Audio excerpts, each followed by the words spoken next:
Mike O'Mara, Radio Entertainment. You can listen to the Mike O'Mara Show at MikeO'MaraShow.com. Let's get started. It's the Mike O'Mara Show with Mike O'Mara, Oscar Santana, and Robb Spiewak. Now, here's Mike. Hi, everybody. I'm Mike O'Mara, cell phone plan expert. We are greeting you from great cities, California, Maryland, San Antonio, Texas. Something's wrong with these new glasses. Are they dirty? No, I just can't see out of them. Oh, there we go. California, Maryland, San Antonio, Texas. Are they progressives? They're all progressives that I wear. Oh, okay. Rayne, Louisiana, Frog City, Rhode Island, frogs. Leah Rimini, Italy. Yes. Toledo, Ohio, which is the glass capital of the world. We're on the air, and glad to have you along. I am here to tell you many tips from many people across many jurisdictions in many parts of the world, and many. I'm really happy to say that I think I've settled on something. I think we are going to be popping over to the T-Mobile store. Nice. Was that because of Zoolander's post? I didn't see Zoolander's post. Zoolander said T-Mobile was the way to go, I believe. Well, we're going over today. However, T-Mobile, all right? And I haven't even signed up for you, to you. Oh, you're speaking directly to them now? T-Mobile, when you put an online ad in and you fill out all the information online, and then you have an option as to whether you are going to finish online or go into the store, I don't think it's a good idea to lay those direct phone calls on me from Bangladesh. I don't care for it. I don't like it. Oh, yeah. Yeah, don't put your number in anywhere. I'm already telling you I'm going to do this, and I want to go in and talk to the guy at one of your many retail outlets. I don't want to have the conversation because I've already told you I didn't want it, and I was done for the evening. And especially when I say we're planning on going to the store, and your person on the phone, because I guess they're going to get some sort of silly commission, says to me, well, you'll probably get better rates if you deal with me. That's not kosher, and that's not a good first taste. They had a big fish on the line, Mike. They weren't going to let it go. Yeah. I don't know. I didn't care. I had a very successful encounter with a telemarketer yesterday. It rang up with a local number, so I didn't expect it. That's how they get you. Yeah, it was. That is how they get you. It was literally Vienna, Virginia. So I said, this could be someone from high school. I don't know. So I answered This it. could be somebody that lives in a tan building. From high school. Yeah, so I pick it up. They remember me. They're calling. Finally, it's really starting to happen to me now. So I pick up, and they were talking about how they're going to be in my neighborhood for duct cleaning and vent cleaning and dryer cleaning. We talked about it on the show. This is the second time we've talked about that. Yeah, on the show tis the this season. week. And I said, oh, okay. And I had a moment. I said, great. I'm glad you called. And they said, what is your address? I said, well, if you're in my neighborhood, you probably know my address. Nice. And then they said, well, for paperwork, I need your address. I said, okay, it's 1600 Pennsylvania Avenue Northwest. Did you really do that? Yeah. You didn't record it? No, I didn't because it was an unexpected call. I didn't have the That was equipment local. ready. And it was the whole thing was quick. 1600 And then there was a Pennsylvania pause, Avenue. and he says, "And how many vents do you have in your house?" I said, 350.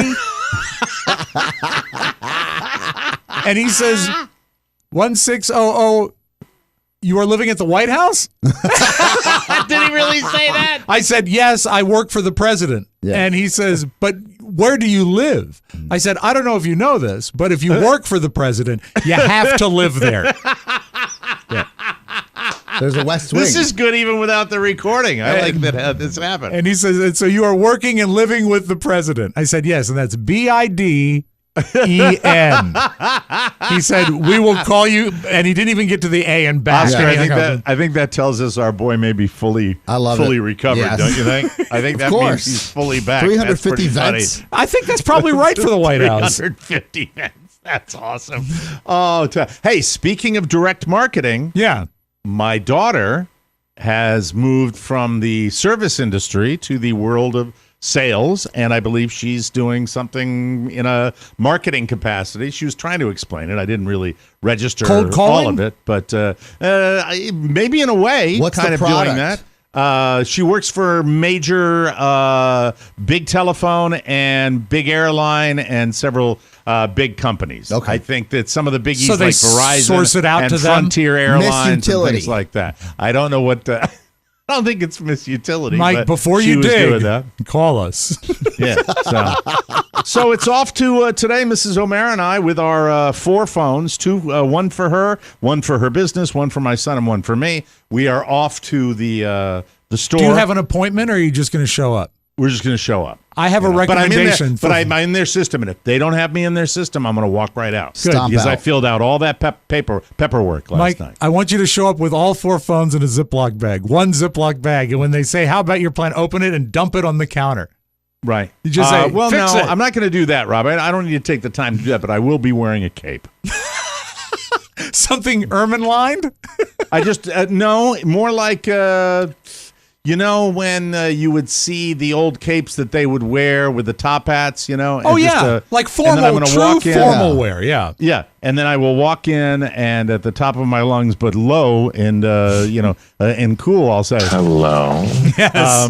And they'll we'll see start. what happens. They're going to make it rain, Mike. They'll give you all that money. Yeah, so I Can don't you know. still I get mean, the iPhone 13?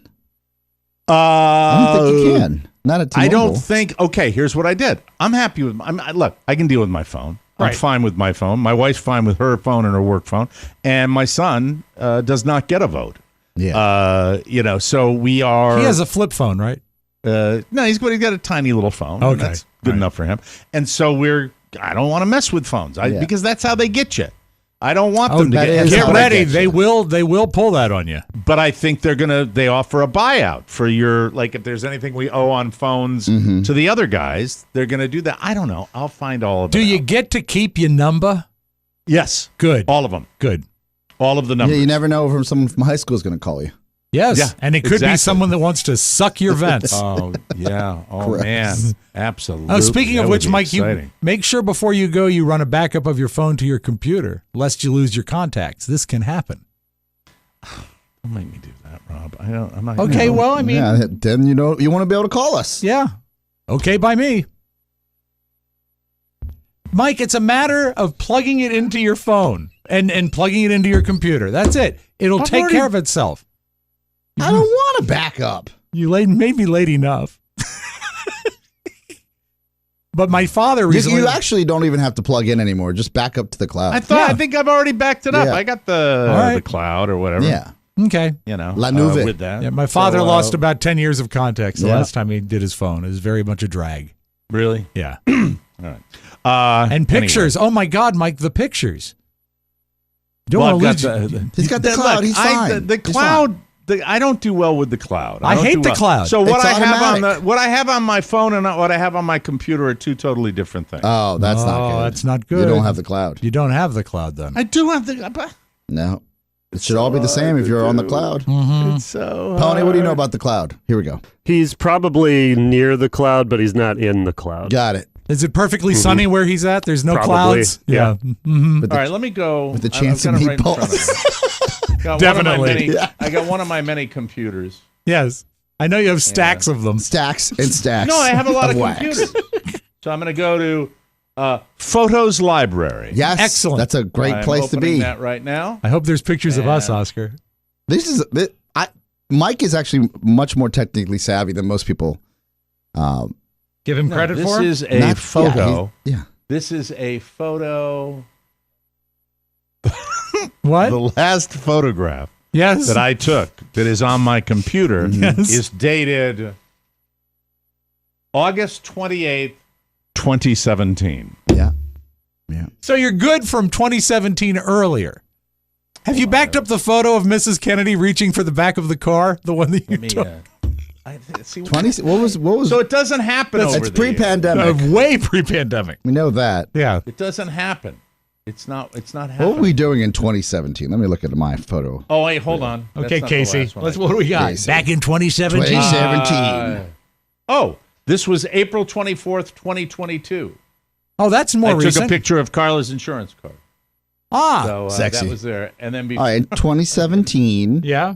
Oh, Sebastian was born in my life. That's very sweet. Gary Stein was still, here. Gary the Stein was fold. born? Yeah, Gary Stein was born. I never hear from Tony Perkins. I talked to Tony like 2 weeks ago. Why doesn't Tony ever say hi anymore to me? Very busy. Mike, He doesn't want anything. No, to have friends, you have to be a friend. That seems to be the theme of 2023. I have Clinton Yates from ESPN on my phone, and Dominique and Mina Kimes when we went to Bristol. Yes. That was fun. Mm-hmm.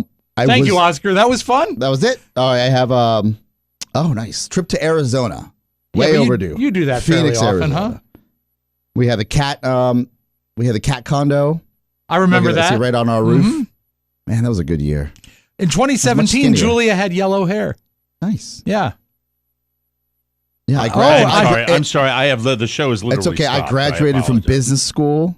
In 2017, I was married in 2017. Whoa. In 2017, I just have pictures and pictures of drinks. Have you ever looked? How is there a picture on my phone that I know nothing about? Oh, I sent that to you.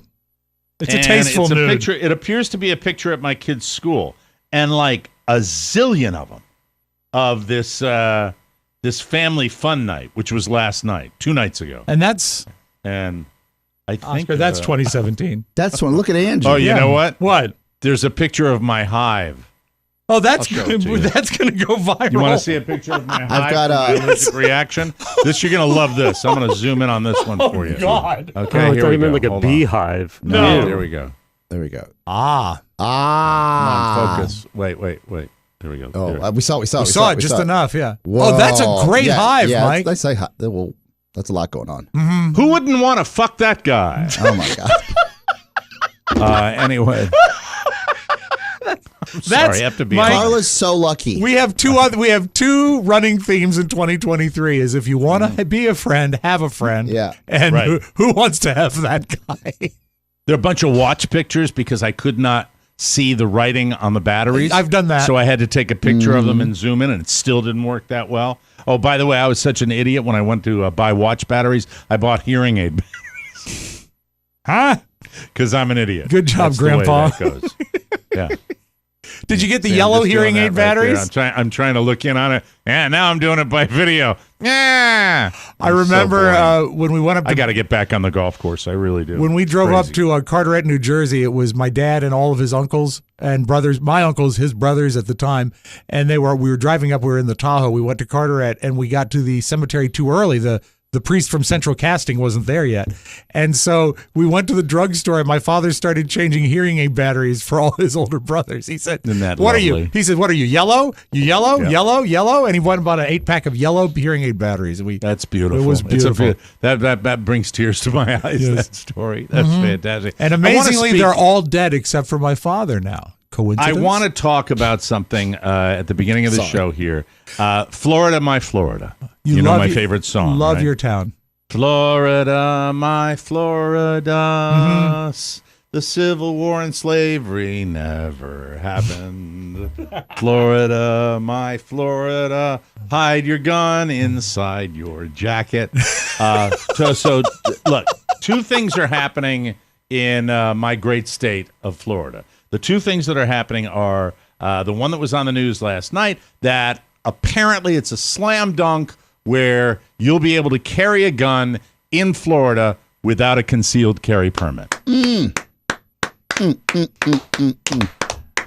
then, Mike, congratulations. I know you've been lobbying for years. This must feel great. I'm very excited about it. What does this mean for the layman? What it means for the layman is, as opposed to going for, you're moving further away from any type of regulatory agency supervising how guns are. So bottom line is, you don't need a permit, so you can buy your gun. You can't wear a holster. You can't open carry it like a cowboy, but you can keep it with you, and you don't need a special permit. Now, hold it. Maybe I'm naive and maybe I'm a rube, but wouldn't it be safer to open carry than concealed carry, because at least you know who has a gun at that point? I don't know, Rob. I'd rather see neither. I know, but if you had to choose one, wouldn't you prefer an open carry so watch out for that guy? Safety is not the goal. Because I don't want to be, picking out my chicken thighs and be next to, Yosemite friggin' Sam who's got his gun there, I guess. And so, but they're saying Republican or Democrat, this is a gun-toting state. And so there you go. One would think that with the recent events, but the recent events are irrelevant. So there's the state I live in, and that's fine. There are people that agree that's okay. There are people that disagree. More people are elected in this state that think that's a good thing. Now, the other thing, how much is your governor behind this? 100%. Okay. Is he really attached himself to it? This is where woke goes to die, Rob. I know, but I'm just thinking if this is an early play for him to be our next president. If he's catering to that.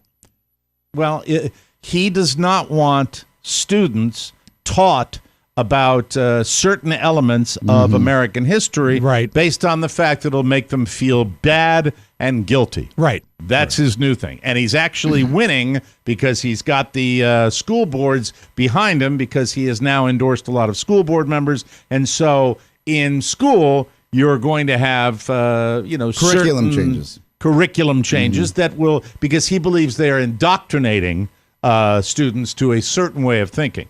When, in fact, as some educator pointed out, all education is really indoctrination. You're teaching them facts that will formulate an opinion. And in many cases, if you believe in right and wrong. But in this particular circumstance, it's just right there. There's no hiding behind it down here. There's no idea of saying, "Listen, we're not gonna teach you about the civil rights abuses that happened in Alabama because you know what? That's gonna make the white kids. We don't want to hurt their They're feelings." treating the teaching of actual American history. They're treating it like showing someone a scary movie.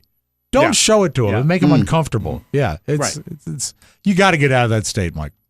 It's just a little bit scary to think that because all education is indoctrination, if you are ignoring that, all right, it to me, and if you really do a deep dive, and I welcome your opinion, and you think I'm flapping my gums, and I kind of think. If you look back, and all you have to do is pick up a movie called Django, total fiction movie, but it's based on things that happened during the slave era in the United States. All right? And then you can see many, many films made about it. If you're ignoring that crap, call me crazy, look at this time in American history as our version of the Holocaust. I mean, for years and years, only it went on a hell of a lot longer. And for years and years and years, people were, white people treated on plantations with slaves, black people, abysmally, by and large. It was a horrible time in our history. And I think that I remember with one of my wives going to Germany and having a conversation with her aunt who was alive and thriving during World War II. And she said something along the lines of, well, I didn't know anything about it. And when you think about not teaching what happened in American history in our schools and in our colleges, aren't you doing the same thing? If you don't know about it, if you don't know it happened, then it's not your fault and you have nothing to do with it. You're doomed to repeat it. Am I making any sense whatsoever here? Yeah. I'm trying to think in terms of... you can't whitewash history. And that's really what it seems to be about. And is the hatred for certain people in our society so extensive that we want to just that teaching the fact that in a period of history people were abused and treated horribly, that somehow is going to hurt white people today? I don't think it is. I think it's going to help white people today. You got to understand where we were. But You've guys, got to. We're giving these a-holes too much credit. They're literally taking an issue, using that issue to not divide, to essentially as a call to arms to everybody that thinks like they think. And this issue of, what we're going to educate our kids on and what makes them feel, I think the feelings are, that's just a way to explain it. It's a way to say, like, I'm on your side. We're better, and we shouldn't let anybody feel better or make us feel bad for our history. If you're on my side, then we're like, it's like this dog whistle of, like, Yeah. I'm looking out for Whitey. Yeah. Don't you want to look out for Whitey? I've looked at it from every side. I've really tried to look at it from every side and get to a point where, is this anything other than absolute overt racism? Yeah, but it's being used as a political tool. Right. Yeah. And that's dangerous. By people who believe a certain way. Right. I don't consider learning about the horrors of what happened to Africans coming from Africa in this country. I don't consider that a threat to learn about that. I consider that that's how we don't have it ever happen again, for God's sakes. And by the way, when you talk about happening again, anybody check the news the last week? Okay? I mean, it's just, I don't know what's happening. Oscar, I feel like I'm drifting further and further away with my ability to understand the way people think and to understand where this is coming from. But I've always believed it. I got my first real death threat on a phone line when I said it. And I'll say it again. Show me people that think like this, and I will show you. You can pull back many layers of the onion. You're going to find a racist there. And you're going to find racist politics equal racist person. Period.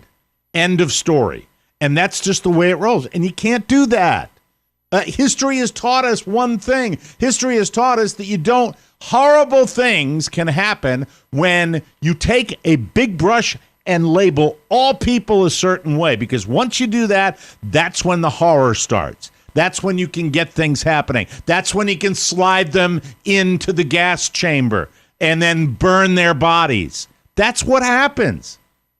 Just like, if you're not going to teach what that horror was, that where we were just Neanderthals, the way we treated our fellow human beings, you have a chance of that happening again. And if you say, well, we don't need to do anything, that's just going to get people all riled up and feeling horrible. Yes. Don't you think people where am I missing we need this? to feel horrible. No. I just don't understand why why people feel this way. I feel like the children that my nephew, my niece, this next generation has a stronger capacity or a broader capacity to look at this critical race theory, understand at a higher level, what is actually my kids appropriate. They're more open to that conversation. The only people that, in my opinion, would feel bad about it are the parents that don't want to talk about it. Right. I don't, and what I'm having trouble, and I love somebody to really explain it to me. And I guess the way the argument, and maybe I'm wrong about this, the argument would be, it's not about race, it's about politics. And that this is a craven way to stack, to gain political power, which a lot of people have said. You're right. Well. Yeah, this is just, you're right. It's a political tool. It's easy. If we try to understand it or make sense of it and not just look at it as a political lever that they're pulling, then we'll just go crazy. I get to a point where I worry about the world. In the back of my mind, being the big lib that I am, I will drift back to a recurring thought. And the recurring thought is, in the event that we take everything to the extreme, and if you want a good fiction example of the extreme, how about The Handmaid's Tale? All right? Where religious fundamentalism was the word of the day. We lived in a theocratic society where you had religion controlling government. There was no separation, and the religious doctrine of a certain group of people dictated the way everybody had to live. I would be the guy, as that was coming into play, as the brown shirts ran down the street, where they'd say, well, we have a guy that you probably might want to have a talk with, and he lives in that house. Right. And I've always thought that would happen to me in 5 seconds down here, because I'm surrounded by people that probably think differently and would want to knock on my door. I think about the potential of that happening. I don't think we're that close to that, thank God. But it's scary. I know it's Florida, but it's. But when you it's talk just about weird. close, I think when you look at changing history or discounting pieces of history or not teaching pieces of history, some of this stuff happened so recently. And it's guys, like it's not ancient history that you can ignore, and it's a playbook. We've seen it over and over again. And why can't they see what's going on right under their noses unless they don't mind it? This is why you have to stay involved. This is why I don't care. I'll beat this drum. Like, this is why, like, I got a monthly ETF to the Lincoln Project because they're fighting this. Yeah. Like, this is why. You can't walk away from this. You think the next election's far away. It's not far away. It's at our effing doorstep. Yeah. And we have to be vigilant because this kind of stuff is ultimately, there are a lot of the term dog whistle. There are a lot of dog whistles. They're more than dog whistles. It's just right there. It's right there. I don't imagine, it's hard for me to imagine that 15, 20 years ago, you would be able to campaign on and raise money on the fact that you are eliminating a negative part of Black history from the curriculum in schools and colleges, and you are being celebrated for it. You are being said, wow, you're better than the other guy. We want you to be president. But that's exactly what's happening. It's still there. And my little theory here, and this is just a theory, is that when this all really came to the surface, it started really brewing. That big evil cup of tea started brewing when Barack Obama was elected president of the United States. And I didn't see it, and a lot of my friends didn't see it. But there was a whole bunch of folk that were not at all happy about that. That might have been a little scared of that. That might have been a little frustrated with that. And look where we are now. I never would have thought. I had tears streaming down my face. Second time Barack Obama got elected. I think old Katie Powers was in our house in Manassas, and we both were crying, thinking, oh, so it happened a second time. It's real now. Yeah. Oh, how wrong I was. How wrong I was. I just want us to evolve. I don't know if it's possible. You know, all our movies are like this dystopian reality where the cities are all bombed out and it's World War III and we've killed each other. I really was thinking maybe it would be different, but I have no friggin' clue right now because I can't wrap my head around it. When I Oscar can't talks wrap my about- head around anybody thinking that teaching people about American history and the horrors that happened is somehow not worthy or is going to indoctrinate people to a certain political viewpoint. It's not politics, in my opinion. It's right and wrong.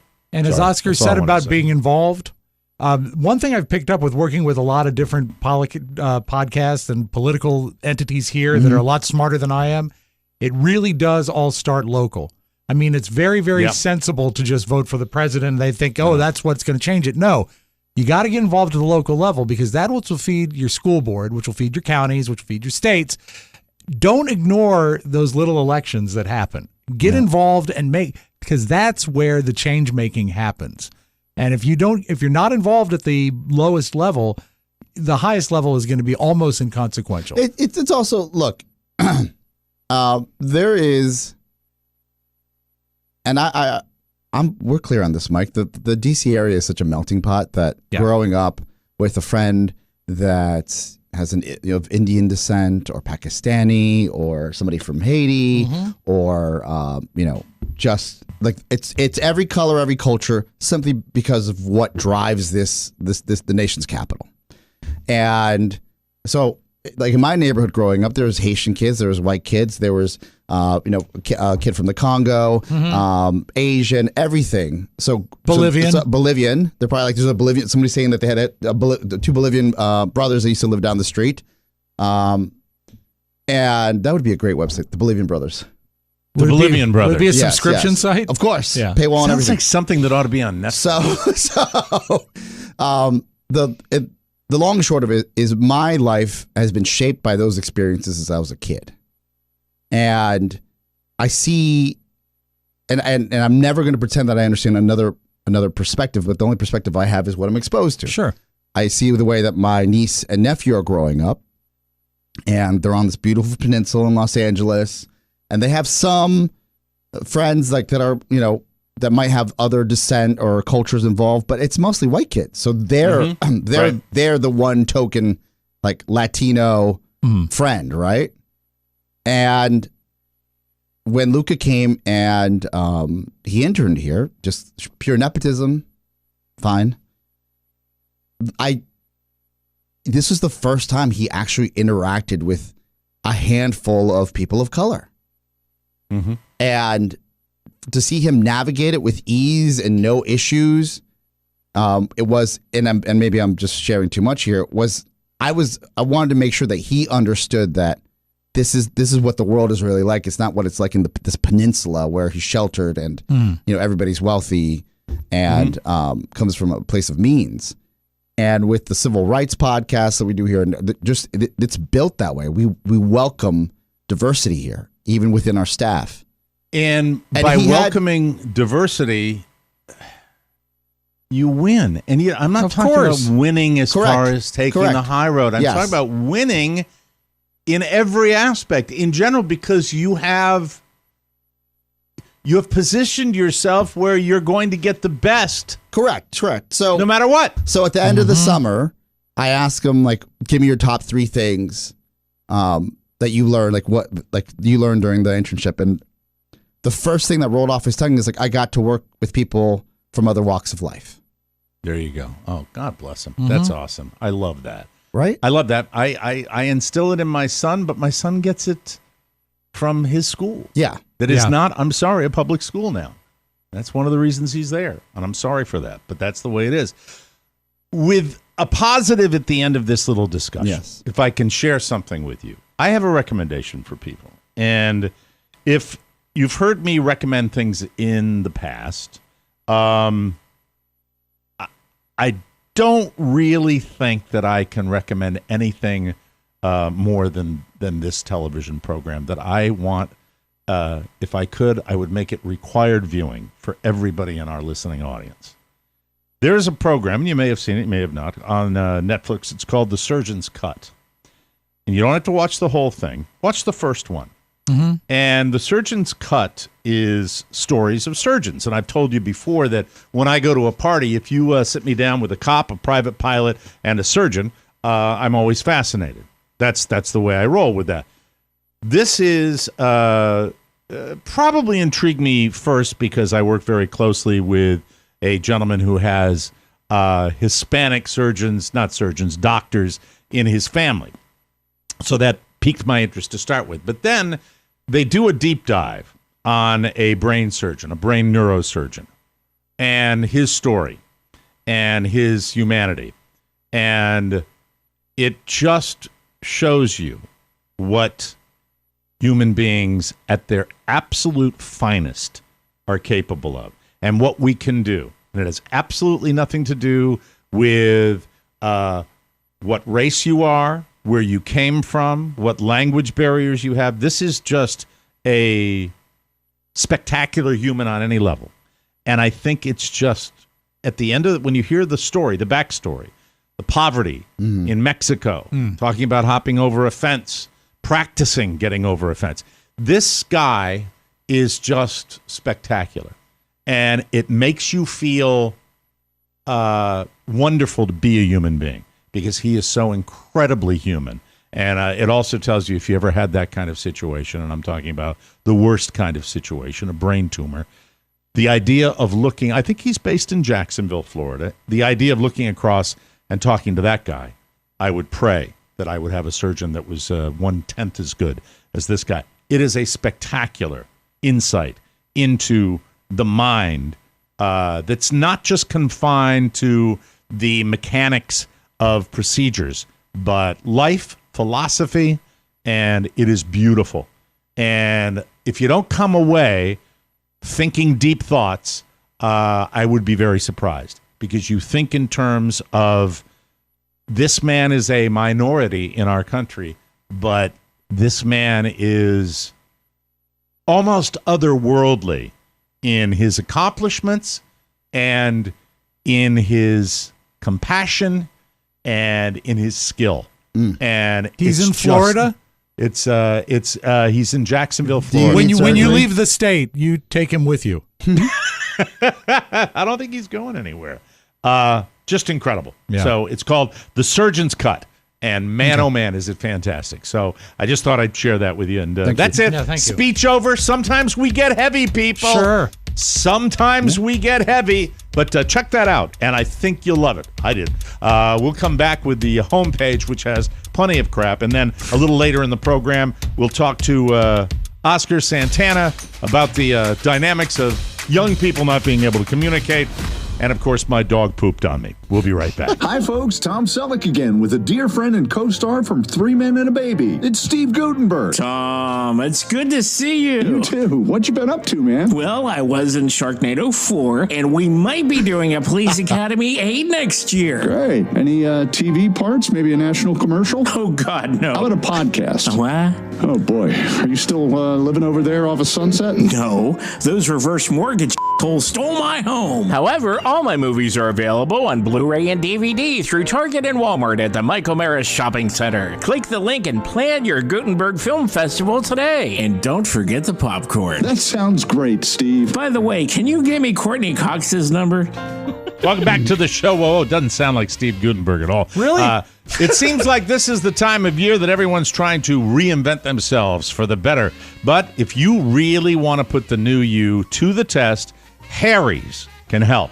Whether you want to get all the artsy stuff on your face with your mustache Nice. or finally try that shaved head look, I'm not ready for that yet. Someday. Although I'm getting close. Yes. Got a number 1 on the side. Harry's has tools for your closest, cleanest shave ever. We all use Harry's because we all love Harry's. I have all the good stuff and things. Right now, the Truman Shave Trial Set is a $15 value. You can get that for just $3 at harrys.com/TMOS because they want you to try it because they know if you try it, you're probably going to do it for the rest of your life, course. like I've done. It includes a 5-blade German-engineered razor, weighted handle, foaming shave gel, and a travel cover. Plus, you can schedule replacement blade delivery whenever you need them with refills as low as $2 each. Harry's blades are made in their own factory in Germany and hold up better than ever. Guys who've tried them say their 8th shave, I'll go further, my 20th shave is as sharp as my first. And 100%. Harry's is still offering a no-risk trial. Don't like your shave, no worries, it's on them. No matter how your new look is, look sharp all year long with Harry's. Get a $15 Truman Shave trial set for just $3 at harrys.com/TMOS. That's harrys.com/TMOS for a $3 trial set. Do it. Sorry, I was looking the other day. It's like a receiver. From the 4 corners of the World Wide Web and into your digital device. It's what you need to know. This is the homepage. So verbally what I did there with that commercial is it's like a receiver that's going to catch a ball, but he's looking at the linebacker coming at him. Sure. I did that. I took my eye off the ball, so don't do that. All right? That's what I wanted to share Don't with everybody. do that. Young broadcasters out there. Seth Rogen has teamed up with Airbnb. This is weird.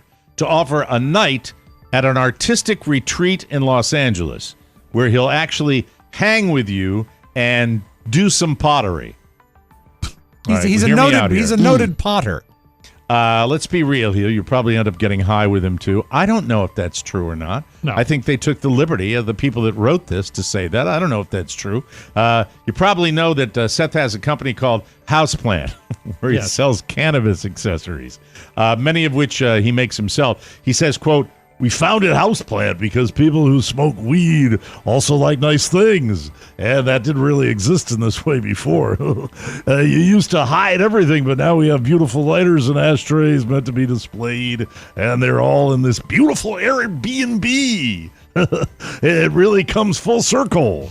Seth is hosting 3 one-night stays. Gross. Each for 2 people.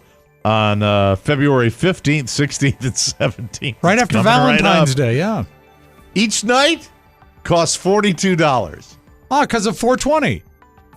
You can try to reserve one of the nights when booking opens on Saturday at 1 p.m. Eastern. There are people right now that are probably making a note in their calendar about that. In his previous life, Horny Bob Spiewak was quite the potter. He took it for several years.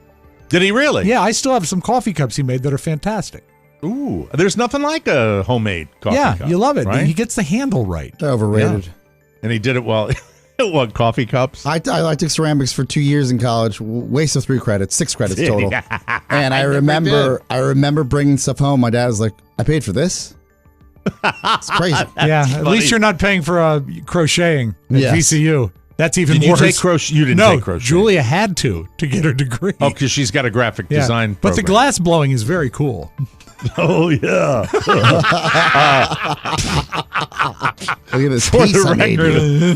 the listing says, quote, "No cannabis-based products will be made available or provided to guests during the stay." That's right. Just like there was no drinking allowed in the Wax Museum overnight, Pony. I remember that.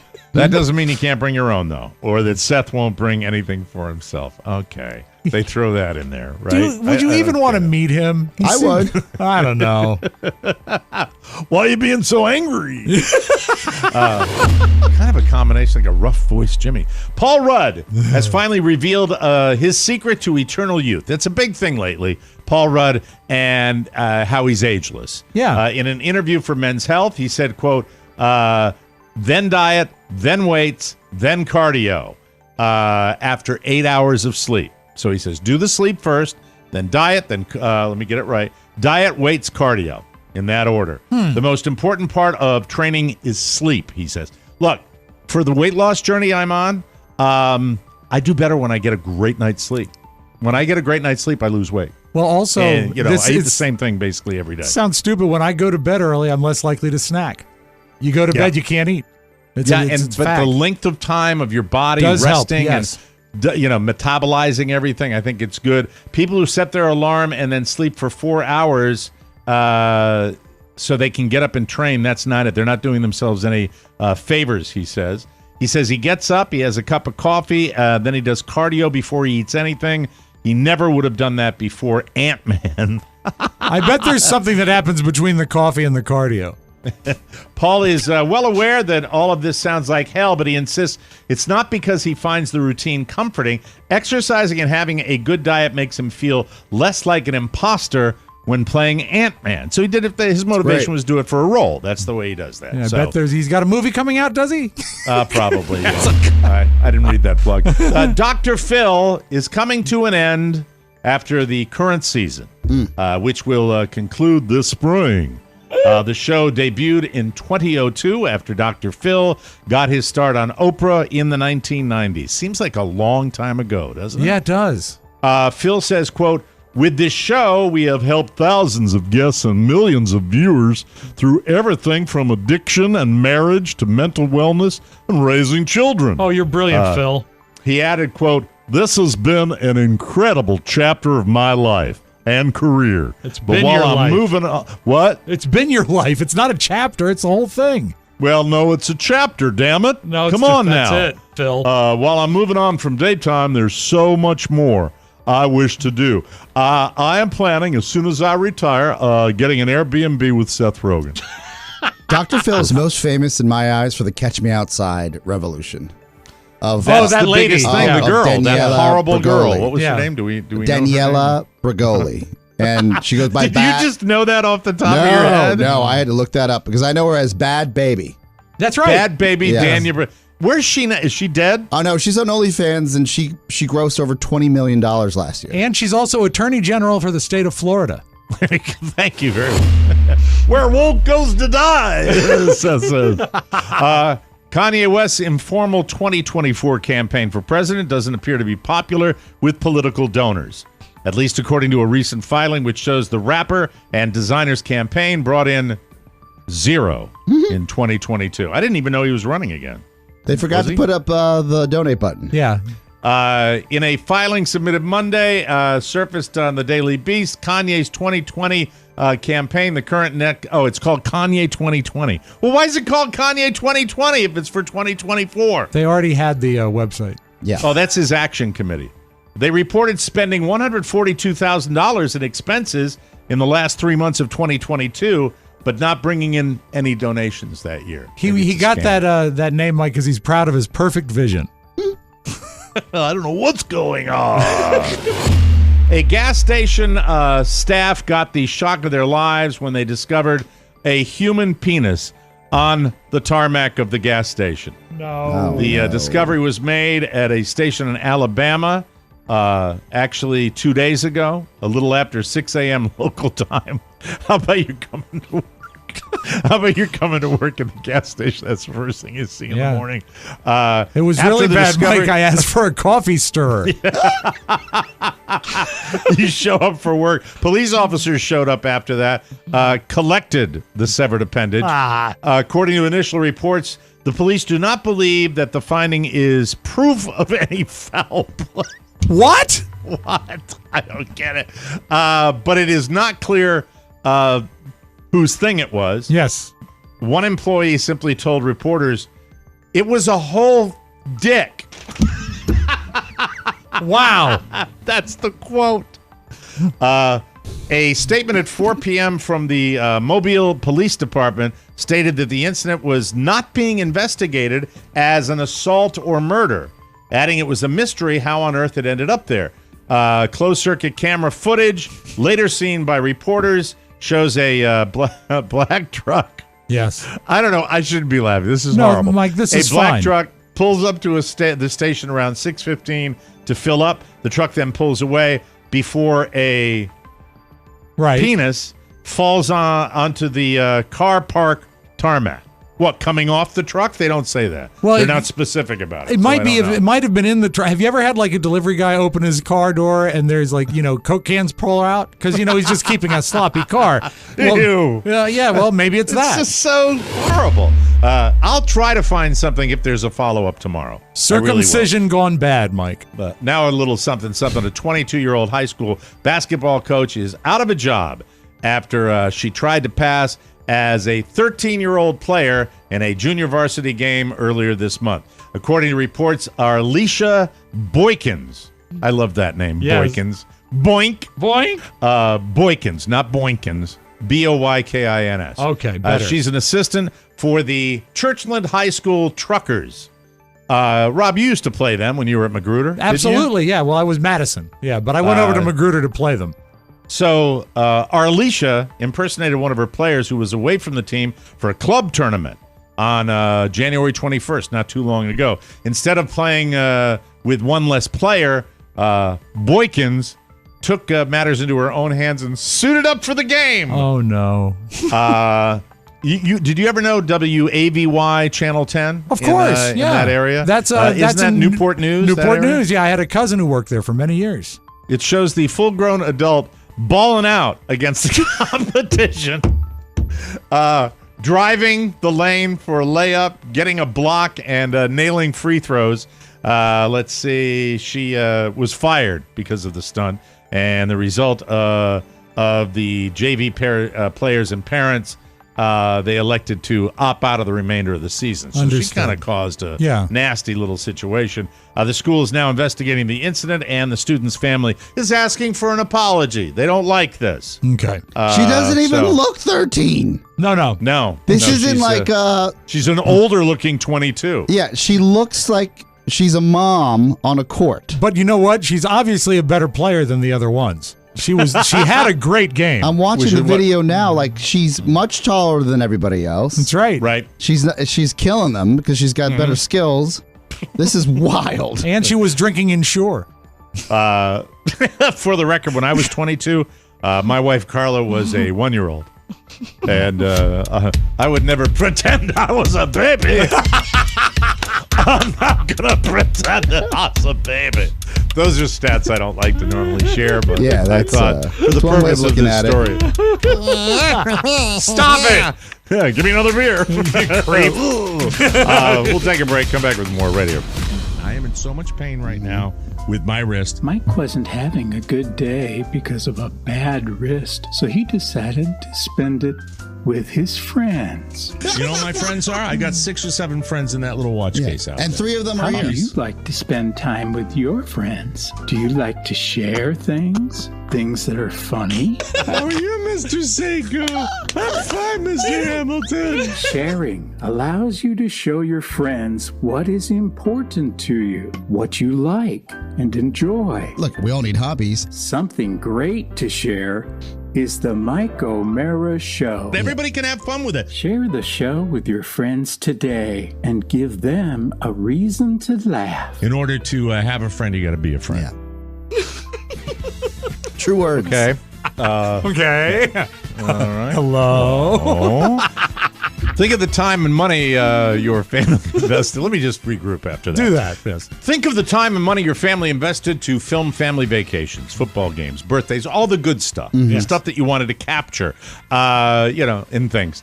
Legacy Box exists to preserve your family's recorded moments digitally. Because if you don't know this, if you have like a videotape, even a DVD, if you have that kind of stuff, they don't last forever. No, they decay. You got to save them. You got to save them digitally. I remember buying a top-of-the-line video camera back in the day, but now it's totally obsolete. And I wasn't sure if I could ever watch the tapes again, but thanks to Legacy Box, I can watch my little girls when they were actually little girls. And I also can go back and watch a film of my first Holy Communion that my father taught. No. It was Really? great. That's Yeah, everybody sweet. had sidearms. It was in Tombstone. Beautiful. It's like magic. We've all used Legacy Box, and we all love it. Legacy Box is a super simple mail-in service to have all of your videotapes, camcorder tapes, film reels, and pictures converted to perfectly preserved digital files, keeping them safe forever. You owe it to your family to safeguard your memories. Don't let your photos continue to fade. Become your family's hero and save them before it's too late. Buy a Legacy Box today. Visit legacybox.com/TMOS to take advantage of this exclusive offer.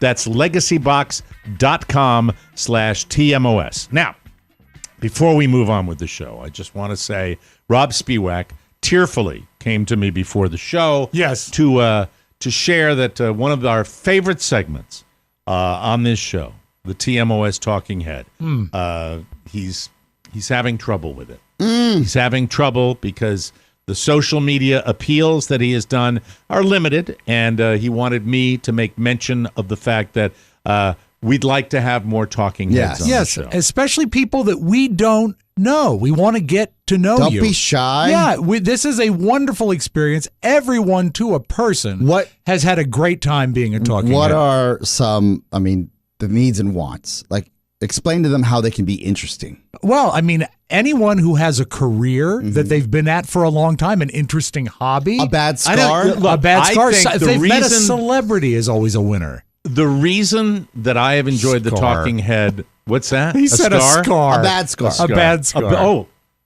Hey, Yeah. we haven't done it. No. Yeah. If you came on and you were like Lyndon Johnson and pulled up your shirt and showed us a Yeah. scar, I showed you one of my hives Yeah. today. Yeah, If it's you true. had My allergic reaction. a wood you chipper know? accident, Yeah, we but- want to hear about Yeah. it. But nothing weeping. Something has been healed. Not a weeping wound. No weeping Gross. No. wound. I think Nothing that fresh.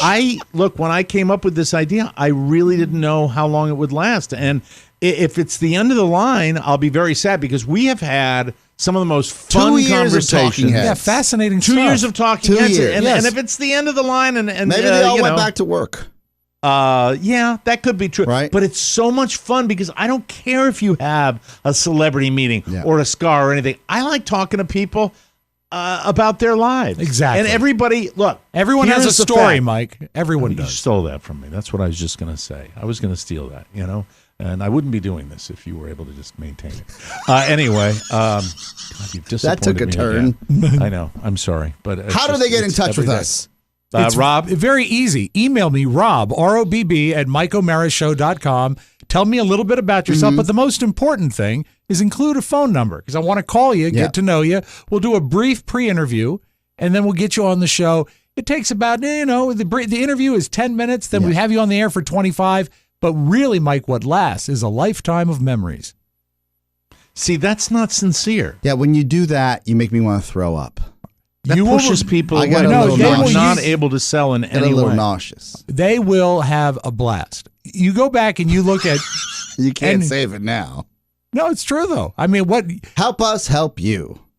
What? Right? That's what you say. Okay, help us help you. Yes. Just email me and include a phone number. This is important. So, at the peak of the Talking Head segment, how many heads? solicitations were you getting a day, or responses? We had, and for most of the run of the Talking Head, we had 12, 15 in a queue, ready to go. And they're clamoring. They were clamoring to get on. And I know that you're busy, but you know what? You have to make time for this because this is a really, really cool experience. Yeah, we want to hear your story. And we always talk about. If you hate us, even better. Oh, that's fine. Yeah. We talk about the extended TMOS I'd family. love to have somebody come on here. and hate. Yeah. It'll piss me off. I do not say that you won't get crap from me. Right, true. But if you're strong enough to write something hateful on our Facebook fan page, why don't you come on and talk to us? Well, Do it there's face this to one face. guy that was complaining about Pony getting back to him. I talked to him. And you talked about it earlier in the week, right? He clarified. And I don't know what the details are with that, but he cruises through, and it's like a guy that's just complaining because he wants to get better customer service. And there's nothing wrong with that. Not at all. And there's nothing wrong with that. No. And he feels like he's been ignored about some problem he's having with the bonus show. And then at the very end, it said, by the way, the bonus show's not even funny anymore. And I'm like, I didn't need that, you dick. All right? I didn't need that. I didn't, Mike, the customer's always right. The customer, no, not in that case. I think we have you know plenty what? good times. Yeah, the customer is actually seldom right. I've talked politics and I've shown my hive on today's show. This show is well-rounded. All right, give me a break. Let's talk about communication. Please. Yes. Youthful communication. Yes. Oscar has a problem with something. I'm not sure. It's you not a mentioned problem. It briefly. I want to highlight this for anyone that's ever dealt with professionals or kids out of college, sub 30, and you've ever had to make a phone call with them. You've realized one of two things. One is that they don't like making phone calls. They rather text or write an email. I can empathize with them because I don't. Or you never have, yeah. B, they're willing to try, but they don't have a rapport or a great disposition to understand when someone's trying to talk and you're trying to talk because they haven't talked on the phone enough in life, so they don't know how to actually get through the conversation. And I'll give you an example. Let me see if you got this right. Yes. All right. Let's do a fake conversation. I'll be the 30-year-old because I think I know what you're talking about. Sub 30. You're in your 20s. I'll be sub 30. All right. So you call me. Okay. Use whatever name. Hi, it's Oscar from Podville Media in Washington, D.C. We're looking to book roughly a 3-hour window for a celebrity that we have for one of the podcasts we help produce. Yeah. I was banking that. Excuse me. So we're looking at tomorrow. Yes. So that's exactly what happened to me. I find it happens when I'm on the phone with businesses with young people. Yes. So yesterday I'm working with one of our producers.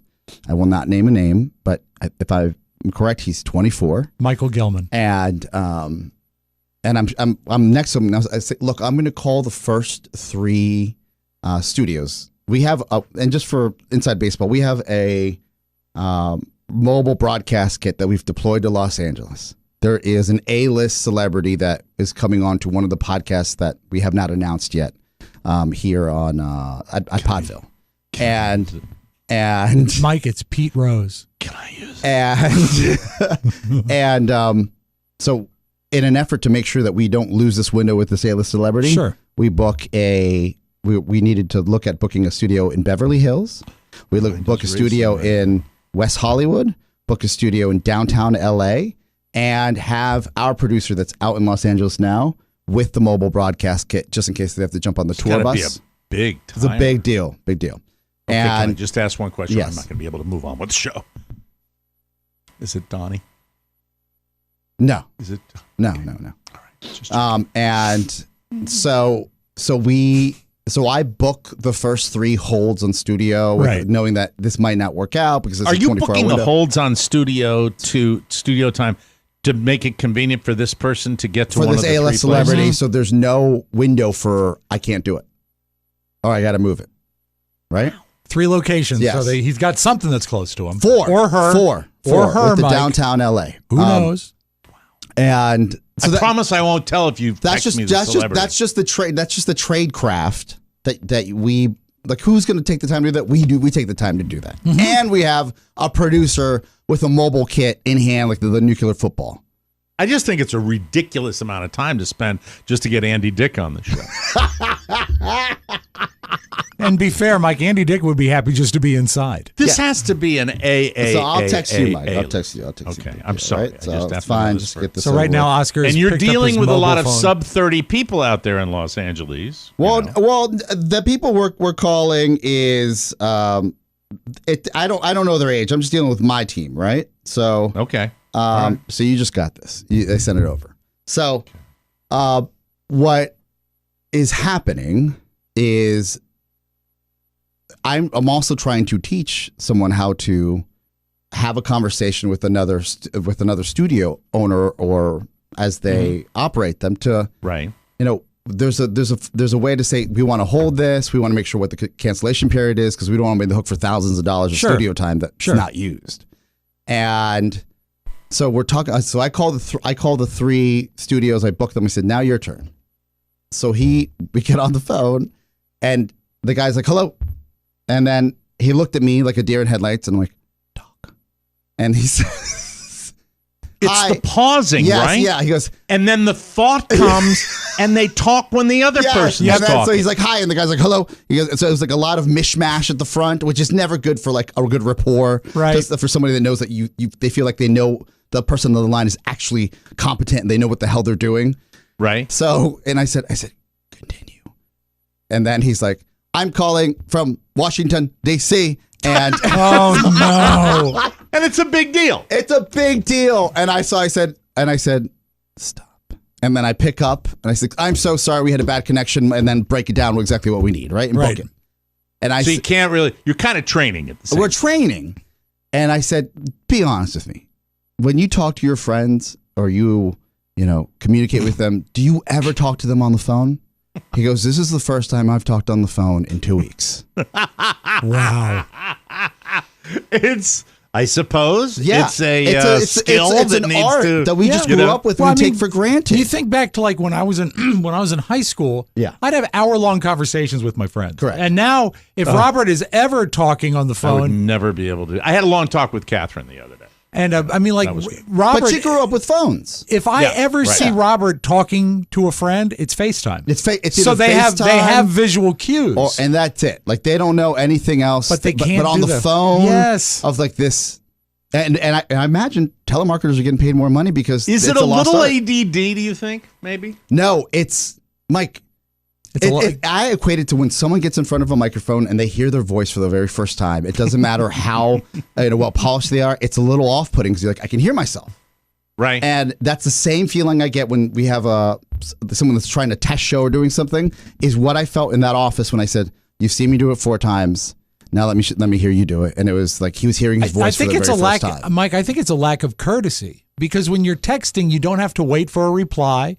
You don't have to be, gauge what's on the other side of the conversation. Right. You just put out what you need and then wait for them to get back to you.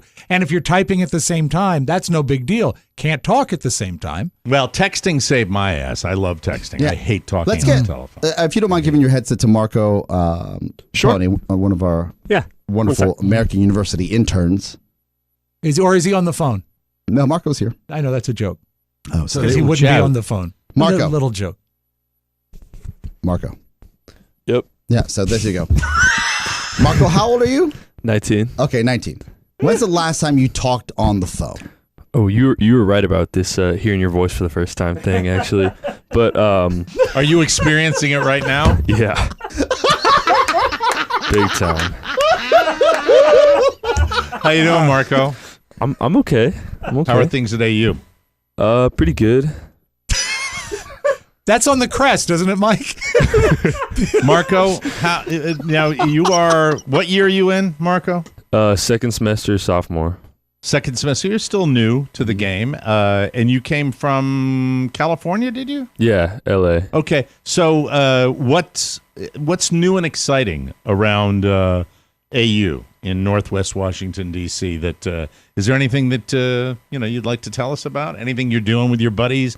What's exciting at American University now? Because it's been a long time. I was back there 150 years ago. You went for your reunion, right? I thought you did that. Yeah, I went for, and it was a good reunion. Mm-hmm. And my buddy Robb, who I was on the McDowell Terrace with, no, the other buddy. Oh, Robb, sorry, was co-counsel for ExxonMobil. Robb. we worked. I always used to bust his balls. Yeah. Hey, how's Big Oil doing? But now he's been very active in it. But we had places we'd go, things we'd do, stuff that was happening. Anything that jumps out at you as far as, oh man, I'll always remember this. Because if I gave you an example, Marco, I would say what I remember was a restaurant called, I think it was called, oh my God. Maggie's? It's not Steak and Shake. Oh, it's Steak and Egg. Steak and Egg. Steak and Egg. Steak and Egg. Is it still there? Yeah, it is. Do you go there like at 3 o'clock in the morning? I've actually never been. I've missed out the few times my friends went.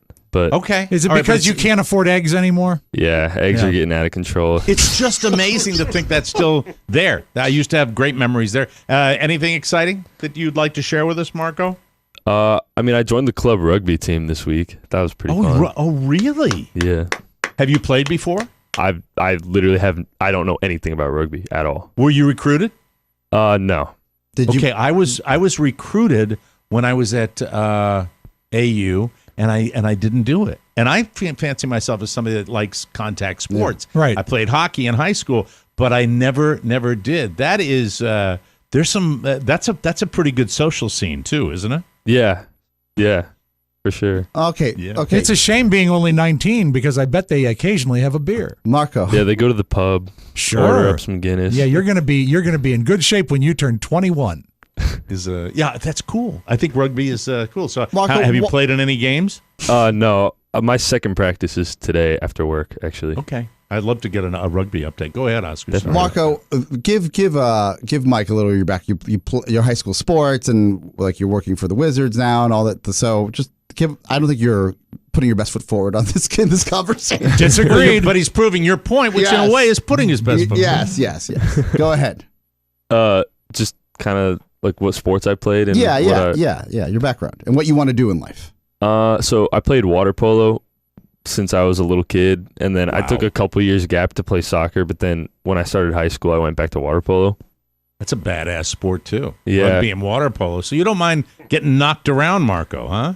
Yeah, not really. I'm cool with it. I was painfully average at water polo throughout high school, but that's because I was playing in Southern California. So if I came and played against people from over here, I would destroy them. I'd be like Wilt Chamberlain. Yeah, a lot of the people around here, Mike, when they play water polo, they sink. And thanks for the Wilt to Stilt reference. That's cool as well. That's neat. I mean, rugby, I can't wait to hear how the rugby, because it's something that I got. How did I get recruited for it? They wanted me to play it. And all I was thinking is that I'd had my nose broken twice in high school, and I just didn't want to Was it because you already had the shirt? I was a DJ at, where was it? There's the girls' school down the street, down on Foxhall. Oh, what the hell is the name of that girls' college? Huh? No, it's not Colton Arms private school. It was a college. And somebody will get it for Mildew, me. wasn't it? And what's that? Mildew. You lived there. I wouldn't mind, but you're not helping. You're not even trying to help me. Mike, I went to school at VCU and it was co-educational. So I'm sorry, I'm of no help. But I was DJing at one of their little pubs, and there were rugby players in there, and a guy was in his cups, and I got in my cups later. We talked about rugby, but National Cathedral School. No, Georgetown Visitation. We've run out of time. Marco, we have to talk again. Can you come on the show again sometime? He's here Tuesdays and Wednesdays. Tuesdays, well, good. It'll be good to replace the talking head segment that Robb ruined. We have to take a break, and we will come back. And speaking of Robb got a new toy. Yes. I did. And every boy loves a toy. So we will come back and talk to Robb about that right here on the Mike O'Mara Show. I love this show. Thank you very much. Thank you, Marco. Well, I'm going to New Orleans. City of New Orleans. New Orleans. New Orleans. Way down yonder in New Orleans. The town in New Orleans. I'm walking to New Orleans. In New Orleans. The Mike O'Mara Show live Saturday, April 15th, 2023 at the legendary House of Blues in New Orleans. Hi, y'all are. I'm glad for you to see me, I guarantee. Tickets available now at MikeO'MaraShow.com. Ain't it bitchin'? Welcome back to the Mike O'Mara Show. A lot of us are stuck in our homes, offices, and routines, wondering what else is out there, but feeling like an adventure is out of reach. But now You can discover the freedom, the great outdoors with foldable, fun, fast electric e-bikes. From quick errands to true outdoor adventures, electric e-bikes will transform how you get around. They cost way less than the competition, with models financed as low as $133 per month. You can go up to 45 miles on one charge. You can reach up to 28 miles per hour with a 500-watt motor. That's increased torque, more power, less noise. Plus, electric e-bikes are foldable and ship-free. Oscar, when you get the electric e-bike, yes, the foldable element of them, that allows you to have more flexibility as to where you keep it. Throw in the back of your SUV if you want to take it to your beach house, or you want to move it to a different location and you can't ride there. I don't see why you couldn't. And the only reason I know that is because my brother, he liked his e-bike so much that he bought from Electric E-Bike, and he got one for his beach house. It's awesome. Fantastic. Yeah. They're fully assembled. They ship free. You'll be on the road in no time. Customize your ride with new accessories. They've got the Elite headlight or a passenger package that can hold riders up to 150 pounds. There's nothing like them. We love telling you about them. Take Pony Boy anywhere. Yeah, absolutely. He'll fit. Plus, no parking fees. Get out there, find adventure with electric e-bikes. Visit electricebikes.com to learn more. That's LECTRIC ebikes.com. Robb has gotten a new toy, but I have no idea. Oh, you're playing the Every Toyland Boy music. Exactly. Now, Mike, I was thinking back when I got this. It was a gift, and it was I was very excited about it. And then I got to think, is there any toy from our childhood that would bewilder our kids as to why they were a big deal? Because they're just so You mean, backward? Is there a toy that would be so good that you would preserve it and pass it along to I'm another saying generation? That, like a toy from our childhood that if we gave it to a kid today, they would just say, "What's the deal?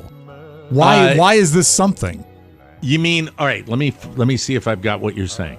So, is there any toy that we grew up with that you could give a kid today that they would like? No. That totally underwhelmed. I'm totally confused by what you're saying. I get it. That wouldn't hold up to what we felt, the joy and magic of the toy. Like today's toys are different than our kids' toys or our toys, right? Yeah. Like I think there are. That's why I'm having trouble with this, because I think you have... If I gave a kid a viewfinder right now, remember the viewfinders? I mean, I had them as a kid. I thought it was so cool. You mean these? Yes. Yeah, funny you should bring it up. If I gave my kid... I think my son would love it. Well, see...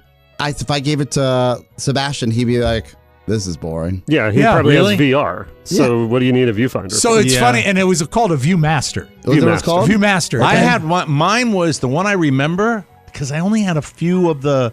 Weren't they round reels? Yeah, yeah. You had to put the little discs in them.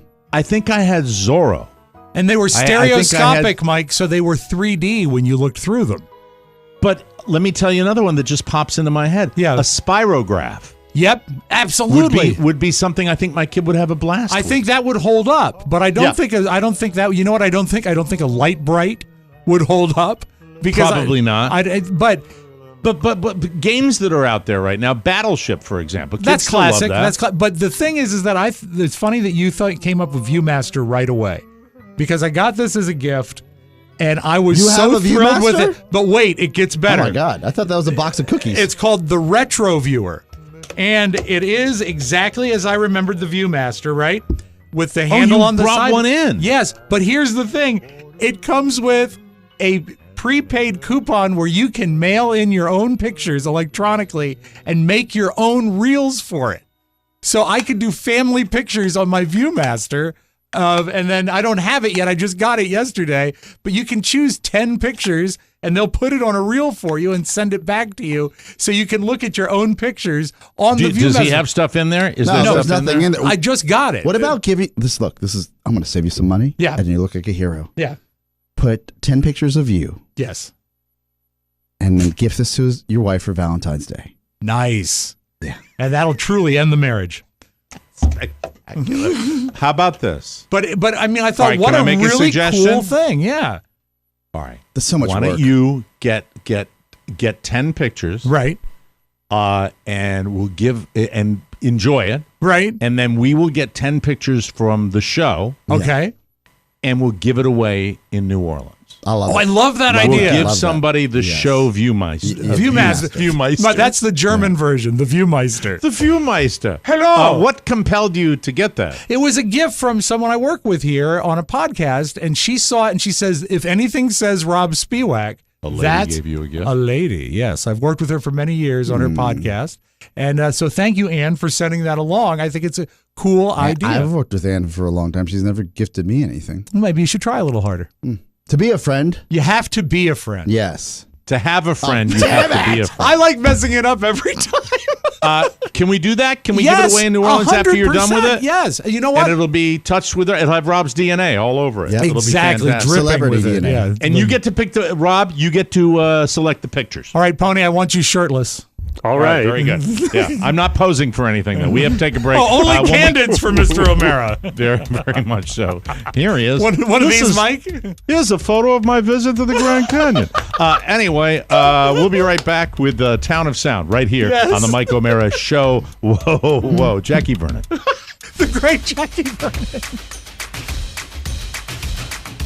Hi, this is TV's Sally Struthers. Do you want to make more money in a career you'll love? We all do. And this week's bonus show has ideas for that next chapter in your life. Let's do something fun. Tired of working in those Brazilian tourist shops? I'm a sad podcaster. I called 911. Who's got the most lint in their belly button? Go.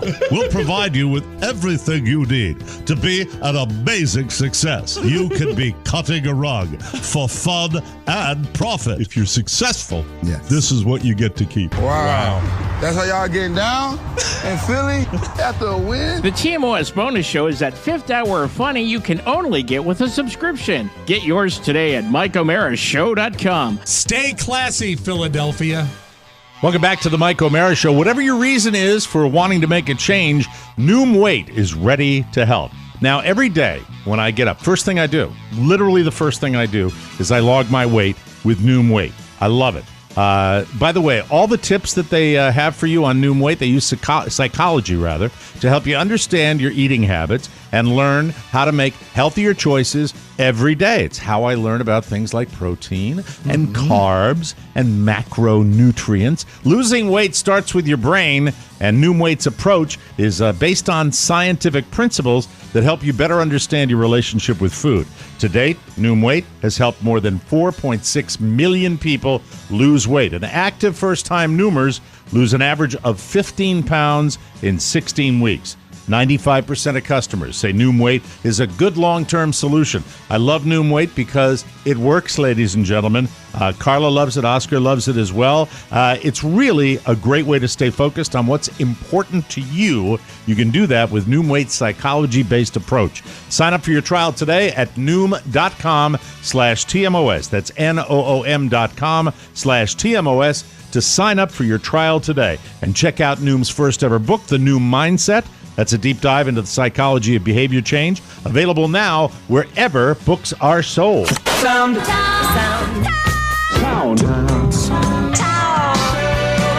We call this stereophonic sound. Soundtown. What have we always said about Oscar? And we've known this a long time. He's always late. Oscar is a tucker. He's a tucker. Yeah, I like to tuck napkins. You did. I learned that at my home when we had the studio in my house. I think the worst thing is after our road trip when I had to clean Candy up wrappers. The Suburban for return, and there was probably 2 rolls of paper towels and napkins jammed in the back seat. Yeah. Well, on TikTok, this was trending yesterday, and I found this fascinating. A woman is getting rid of her couch after 13 years, and it looked pretty beat up, and she wanted to see what was in the couch. Ugh. So she cut the back of the panel, big fabric panel on the back. She cut it open. To me, the back of the couch looked like the trash room that Luke and Leia and Han Solo got drowned in Star Wars Episode 4. It just was garbage. And she goes through, you get to hear her cut it open and then give a list of some of the things that had been tucked into her couch over 13 years. I'm scared. It's like an unboxing. Oh my gosh! What is this? It's disgusting! It's disgusting! There's an expo marker! Baby! All right, they're annoying me. Wait. Their reactions. Goldfish, fruit snacks, hair ties, a couple bras, some toddler clothes. I do not have toddlers anymore. 2 remotes, nothing of value. I literally scooped it all up, put it in a garbage can, and burnt it. I have questions about the bras. I have questions about the whole video. You think? A little bit, yeah. Then when the reactions are just too, oh my, right into the phone, like they're talking into the, There was such a great assortment of garbage in the sofa. I think it might be real. After having kids for 13 years, maybe. I don't know. But anyway, I did like in Alabama, where that gas station was, they opened a couch up, found a penis. Sort of a throwback. Comes full circle. And Mike, let us close with this today. Do you know that today is National Change Your Password Day? So go into your computer and change your password. And I'm changing a whole phone company today. And then there's a stand-up comic named Lachlan Patterson who has a great take on changing your password. Remember the old days when you used to be able to make up a password and the internet was like, hey, that sounds like a dandy? How'd you go with that first one you thought of? Not just insults you as you're trying to type it? Weak. You're an idiot. Why don't you throw a few numbers in there so you forget it in the morning? Oh, is that what I'm supposed to do? Now I got over 14 passwords floating around the internet. I have no idea what goes with what. After like 6 tries, I'm like, oh, well, guess I'm not banking with Chase anymore. Mike, that's all I got. Change your passwords, folks. That's awesome. Hey, listen, Talking Heads, Rob needs them. Contact Rob with 2 B's at MikeO'MaraShow.com if you'd like to be a talking head. Still plenty of tickets available. Not plenty, but a few for our show in New Orleans, Louisiana, the House of Blues on April 15th. So get your tickets then. We got to go. We'll be back with a brand new episode tomorrow for Rob Spiewak and Oscar Santana. Mike O'Mara saying so long, everybody. Bye-bye. Want more? Make sure you check out The Mike O'Mara Bonus Show. Get it at MikeO'MaraShow.com. Mike O'Mara, Radio Entertainment. Hey, how you doing? Hello. And I am not going to stand here and see that thing cut open and see that little Kentner boy spill out all over the dock.